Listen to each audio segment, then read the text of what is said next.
ইফতারে খালি পেটে ডাবের পানি খেলে কি হয়? ইফতারে সাধারণত আমরা খালি পেটে ডাবের পানি খেয়ে থাকি। সারাদিন খালি পেটে থাকার পর ইফতারের সময় ডাবের পানি খেলে অনেকটাই তৃপ্তি পাওয়া যায়। তাই আমরা কিন্তু অনেকেই ইফতারিতে ডাবের পানি পান করে থাকি। কিন্তু আপনি কি জানেন এই ডাবের পানি পান করা আপনার শরীরের জন্য উপকারী না ক্ষতিকর? এটা কিন্তু আমরা অনেকেই জানি না।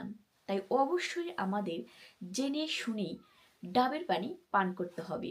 তো আসুন জেনে নিই, আমি ভিডিওতে খুব সহজভাবে বুঝিয়ে বলবো যে ডাবের পানি পান করা কাদের জন্য ক্ষতিকর এবং কাদের জন্য উপকারী। ইফতারিতে ডাবের পানি পান করুন, তবে অবশ্যই সতর্ক থেকেই এই ডাবের পানি পান করার চেষ্টা করবেন। প্রথমেই আসছি ডাবের পানি পান করার উপকারিতা নিয়ে।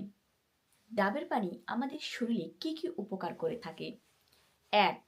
পানি শূন্যতা দূর করে। সারাদিন রোজা রাখার পর ডাবের পানি আমাদের শরীরে ইলেকট্রোলাইট সরবরাহ করে থাকে এবং আমাদের শরীরকে ঠান্ডা ও শীতল রাখার চেষ্টা করে। 2. এনার্জি বাড়ায়। ডাবের পানিতে প্রাকৃতিক চিনি থাকার কারণে আমাদের শরীরে শক্তি বাড়ায় এবং আমাদের শরীরকে অনেক স্ট্রং এবং শক্তিশালী তৈরি করে। 3. পরিপাক তন্ত্রের জন্য ভালো। হালকা ও সহজে হজমযোগ্য হওয়ায় আমাদের শরীরের জন্য খুবই উপকারী এবং আমাদের পেটের জন্য বিশেষ করে খুবই উপকারী। এবার আসছি সমস্যা নিয়ে। ডাবের পানি আমাদের শরীরে কি ধরনের সমস্যা সৃষ্টি করতে পারে? যাদের অতিরিক্ত গ্যাস বা অ্যাসিডিটি আছে তাদের কিন্তু সারাদিন খালি পেটে থাকার পর ডাবের পানি খাওয়ার সঙ্গে সঙ্গে পেটের ভিতর গ্যাস বা অ্যাসিডিটি তৈরি হতে পারে। 2. ব্লাড সুগার প্রভাবিত করতে পারে।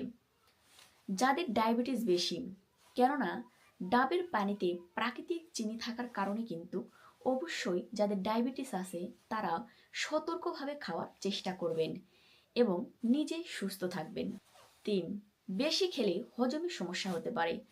যদি আপনি অতিরিক্ত ডাবের পানি খেয়ে নেন তাহলে কিন্তু আপনার পেটের হজমের সমস্যা এমনকি ডায়রিয়া হওয়ার সম্ভাবনা থাকে।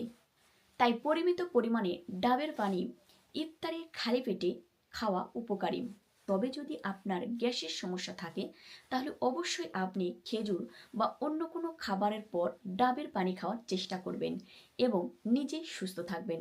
ধন্যবাদ সকলকে, সবাই সুস্থ থাকবেন, ভালো থাকবেন। দেখা হচ্ছে পরবর্তী ভিডিওতে।